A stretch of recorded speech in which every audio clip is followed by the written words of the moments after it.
I'm Hannah Mitsu Shimabukuro. I go by my middle name Mitsu. I was raised in Hawaii on the island of Maui, and I think my sense of color comes from living in such a vibrant environment.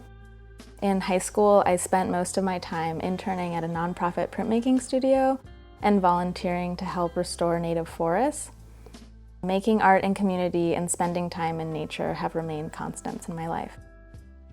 I moved from Maui to New Haven, Connecticut to attend Yale University. I went thinking I would learn Russian and translate Russian literature, but quickly learned that I'm terrible with languages. I did, however, enjoy taking classes in psychology and history alongside my studio classes that primarily focused on sculpture and printmaking. After graduating, I moved to Knoxville to be a studio technician at the University of Tennessee School of Art.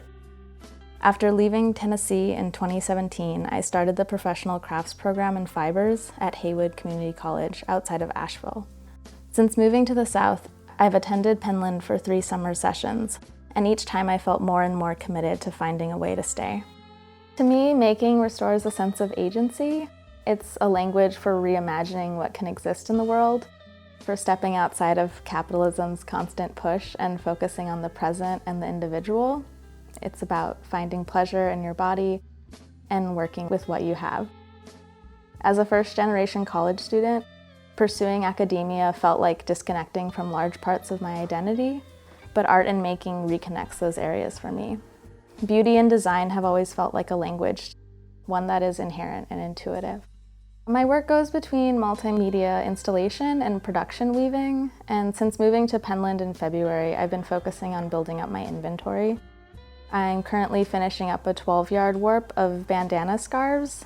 They're ikat dyed with indigo, as well as discharge dyed, which is a process of removing color from fiber reactive dyes. I'm really excited to be combining naturally dyed color with altered found yarns, and I have many more colorways that I'm currently dyeing. I'm also about to start a sculptural weaving project that combines indigo and cyanotype with stainless steel. I'm interested in the way that light fades indigo, recording time and exposure in a way similar to photography. They'll be woven as narrow double-weave tubes that I'll then shape and weave together off of the loom. Working in craft has always provided me a sense of power and community, even when I've worked in a studio alone. I think this is partially due to the online craft community, but I've also always felt in conversation with the history of making and other artists.